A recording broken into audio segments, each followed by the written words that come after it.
Good day mga sityo, welcome muli sa aking channel sa Antonio Adventure, Attack and Survival. Sa araw na ito, tayo ay igbahan ng talim, iba't ibang klase ng mga lumang kirambit. Kaya samahan nyo na ako at tayo ay umatak na!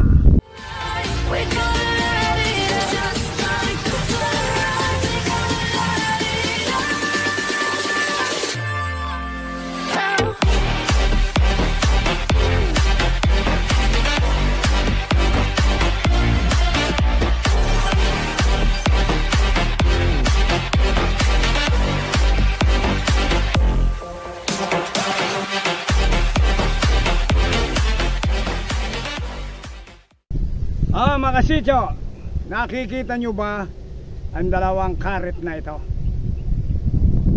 Yan, ito. Ito pang isa. Karet ang tawagin namin dito, ang mga gamit ng ganito sa Quezon Province. Ito ay panggapas ng palay, panggapas ng halaman o kung ano man gusto mong putulin. Actually, ang kirambit ay nag-originate sa Indonesia. Ito ay farming tools. Karamihan ng gumagamit nito ay mga babae. Kasi nga, pangkuha nila ng gulay o panggamas nila ng halaman, ito. Pero sa modernong gamit, ito ay farm tools. Yung dalawa, at the same time, naging combat weapon. Yan ha. Yan, karet. Yun ngang modern na nilagyan nila ng bilog dito para napapaikot nila. Pero ito, originally, ganito lang talaga ito. Yan ha. Ito talaga ang original na design ng mga kirambit. Meron pa tayong ibang klase ng design ng kirambit, pero ito ay ginagamit sa pang-garden, pero pwede ring combat weapon. Nakita nyo yan? Yan ha.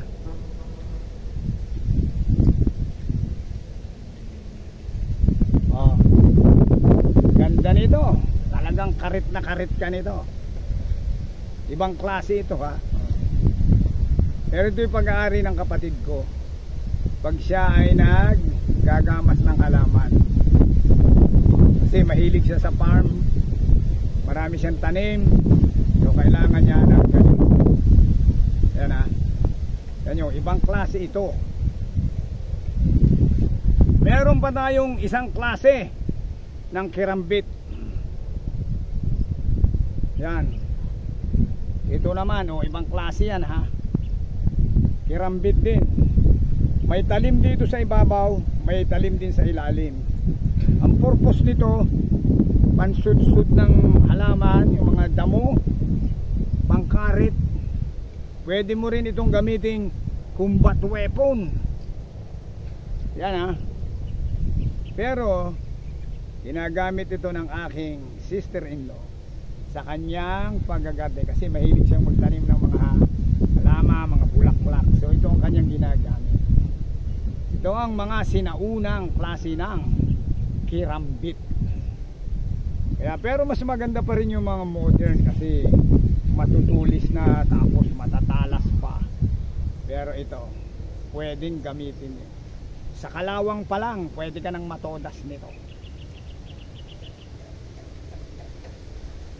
At meron pa akong isa panghuli, isang magandang kirambit din, pero mahaba ang tangkay. Kita nyo ito? Karit. Yan ganda nito ha. Bagong bago pa ito sa kapatid ko, hindi pa nagagamit, pinahiram lang sa akin. Ito ay garden tools, same time combat weapon. Yan, ganda.